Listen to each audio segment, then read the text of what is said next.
Hi friends, welcome to మన channel. Friends, ఈరోజు వీడియోలో బంధన్ బ్యాంక్లో పర్సనల్ లోన్కి ఎలా అప్లై చేయాలి, రిక్వైర్డ్ డాక్యుమెంట్స్ ఏంటి, అలాగే ఇంట్రెస్ట్ రేట్ ఎంత ఉంటుంది. సో ఫ్రెండ్స్, ఈ డీటెయిల్స్ అన్నీ కూడా ఈ వీడియోలో మనం తెలుసుకుందాము. సో వీడియోని ఎక్కడ స్కిప్ చేయకుండా చూడండి. అలాగే ఫ్రెండ్స్, మీకు ఏమైనా డౌట్స్ ఉన్నట్లయితే కామెంట్ సెక్షన్లో కామెంట్ చేయండి. ఇక ఇటువంటి ఇన్ఫర్మేటివ్ వీడియోస్ అందరికంటే ముందుగా మీరు పొందాలి అనుకుంటే మన ఛానల్ని సబ్స్క్రైబ్ చేసి బెల్ ఐకాన్ని ఆల్ మీద ట్యాప్ చేయండి. అండ్ ఫ్రెండ్స్, ఈ వీడియోని మీ ఫ్రెండ్స్ అండ్ ఫ్యామిలీ అందరికీ కూడా షేర్ చేయండి. ఇక ఫ్రెండ్స్, మీరు బంధన్ బ్యాంక్లో పర్సనల్ లోన్ తీసుకోవాలి అని అనుకుంటున్నారా? అయితే ఫ్రెండ్స్, మీరు కంపల్సరీగా శాలరీడ్ పర్సన్ లేదా సెల్ఫ్ ఎంప్లాయిడ్ పర్సన్ అయితే అయి ఉండాలి. ఇక ఇందులో మనకి స్టార్టింగ్ ఇంట్రెస్ట్ రేట్ అనేది చూసినట్లయితే, అంటే మీరు బంధన్ బ్యాంక్ 5 సంవత్సరాల వరకు కాల పరిమితికి మరియు 25 లక్షల వరకు రుణ మొత్తాలకు 9.47% వార్షిక వడ్డీ రేటుతో ప్రారంభమయ్యే పర్సనల్ లోన్ని ఇది అందిస్తుంది.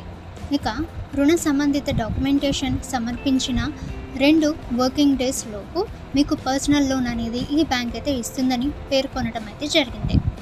ఇక ఫ్రెండ్స్, వడ్డీ రేట్ అయితే 9.47%. లోన్ మొత్తం అయితే 50,000 రూపాయల నుండి 25 లక్షల వరకు మీరు పర్సనల్ లోన్ అయితే బంధన్ బ్యాంక్ నుంచి పొందవచ్చు. ఇక లోన్ కాల పరిమితి చూసినట్లయితే ఫ్రెండ్స్, 5 సంవత్సరాల వరకు ఉంటుంది. ప్రాసెసింగ్ ఫీజు అనేది, సో మీ లోన్ మొత్తంలో 3% అయితే ప్రాసెసింగ్ ఫీజు అనేది మీరు చెల్లించాల్సి ఉంటుంది. ఇక ఫ్రెండ్స్, ఇందులో రుసుములు మరియు ఫీజెస్ అనేవి చూసినట్లయితే, సో లోన్ ప్రాసెసింగ్ ఫీజు అనేది లోన్లో 3% అయితే ఉంటుంది. అలాగే చెక్ బౌన్స్ లేదా సో విఫలమైన ఎస్ఐ ఛార్జీలు అయితే 500 రూపీస్. ఇక ఫ్రెండ్స్, అలాగే ఈఎంఐలు ఆలస్యంగా చెల్లించడం లేదా బాకీ ఉన్న ఈఎంఐలు లేదా డిఫాల్ట్ ఈఎంఐలకి అంటే జరిమానా ఛార్జీలు ఈఎంఐ బకాయిలలో 10,000 రూపాయలకు 200 అయితే మీరు చెల్లించాల్సి ఉంటుంది. ఇక పాక్షిక చెల్లింపుకి సంవత్సరానికి ఒకసారి మరియు తిరిగి చెల్లించే కాలంలో 2 సార్లు మాత్రమే ప్రధాన బకాయిలో 25% వరకు అనుమతించబడుతుంది. ఇక ముందస్తు ముగింపు ప్రకటనకి 100 రూపాయలు అయితే మీరు చెల్లించాలి. ఇక డాక్యుమెంట్స్ అనేవి తిరిగి పొందే ఛార్జీలు అయితే 500 రూపాయలు. అలాగే నకిలీ ఖాతా స్టేట్మెంట్ అయితే 100 రూపాయలు, నకిలీ ఎన్ఓసికి 300 రూపాయలు. అలాగే స్టాంప్ డ్యూటీలకి రాష్ట్ర చట్టం ప్రకారం వాస్తవమైనది. ఇక ఫ్రెండ్స్, ఫర్ ఎగ్జాంపుల్ మీరు ఇందులో 5 lakhs రూపీస్ పర్సనల్ లోన్ తీసుకుంటున్నారు అనుకుందాం. ఇక వడ్డీ రేటు చూసినట్లయితే 10.50% అయితే ఉంటుంది. పదవీ కాలం అయితే 5 సంవత్సరాలు. సో ఫ్రెండ్స్, ఈ విధంగా చూసినట్లయితే నెలవారీ ఈఎంఐ అనేది మీరు 10,746.95 అయితే మీరు చెల్లించాల్సి ఉంటుంది. అంటే టోటల్గా అంటే ఆల్రౌండ్గా చూసినట్లయితే సో మీరు 11,000 అయితే మీరు చెల్లించాల్సి ఉంటుంది. అలాగే ఫ్రెండ్స్, ప్రిన్సిపల్ మొత్తం అయితే 5 లక్షల రూపాయలు.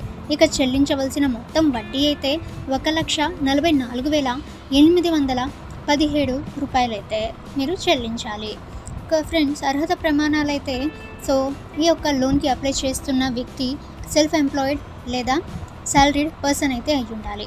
ఇక గరిష్ట వయస్సు అయితే 60 సంవత్సరాలు.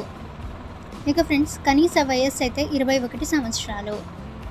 ఇక ఫ్రెండ్స్, రిక్వైర్డ్ డాక్యుమెంట్స్ అయితే ఐడి ప్రూఫ్, అడ్రస్ ప్రూఫ్, అలాగే రీసెంట్ పాస్పోర్ట్ సైజ్ ఫోటోగ్రాఫ్, 3 నెలల జీతం స్లిప్ మరియు జీతం ఖాతా స్టేట్మెంట్ అంటే ఎవరైతే శాలరీడ్ పర్సన్స్ ఉన్నారో సో వాళ్ళకి, అలాగే ఎంప్లాయిడ్ అంటే సెల్ఫ్ ఎంప్లాయిడ్ పర్సన్స్కి అయితే గత 12 నెలల గణన మరియు ప్రధాన వ్యాపార ఖాతా స్టేట్మెంట్తో కూడిన ఆదాయపు పన్ను రిటర్న్ అంటే ఐటీఆర్ అయితే సమర్పించాల్సి ఉంటుంది.